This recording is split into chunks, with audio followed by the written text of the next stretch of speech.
আসসালামু আলাইকুম। দেখেন অনেক দিন পরে আজকে ভিডিও নিয়ে আসলাম। আসলে কি কমু, আর গরমের ভিতরে আসলে আমার কিছুই ভালো লাগে না, কিছুই না। আমাদের বাড়িতে আগে একটু গাছ ছিল, এখন তাও গাছ টাছ নাই।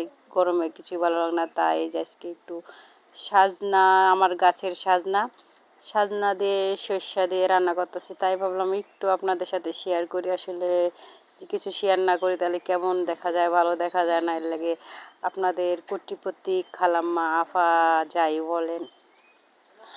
আর এই যে দেখেন আমি কিভাবে সাজনা দিয়ে সরষা দিয়ে রান্না করি, তাই ভাবলাম আপনাদের সাথে এই যে ভিডিও দেখা। আসলে অনেকে খায় সরষা দিয়ে সাজনা দিয়ে, তারা তো জানেই সরষা দিয়ে সাজনা দিয়ে রান্নাও ভালো লাগে। আর নিজের গাছের জিনিস, টাটকা জিনিস খাইতেই স্বাদ আলাদা। আল্লাহ দিলে আগে গেছে বার অনেক গাছ ছিল, মাসাল্লাহ দিলে অনেক 5টা 6টা গাছ ছিল, এবার একটা গাছ, আসলে একটা গাছ, তারপরও সেরকমের সাজনা ধরে নাই। আর গেছে বার অনেক সাজনা ছিল অনেক। এখন হচ্ছে যা মোটামুটি নিজের খাওয়ার মতন হয়। তাই এই যে রান্না করতেছি আজকে। একদিন ডাল দিয়ে রান্না করছিলাম, আর একদিন রান্না করছিলাম আলু দিয়ে ডাটা দিয়ে এমনি পাতলা ঝোল করছিলাম। সেটাও তো মনে হয় শেয়ার করছি নাকি জানি না, আসলে ভিডিও মনে হয় একটু করছি, এমনি মনে হয় শেয়ার করছি কি না করছি এতটা খেয়াল নাই।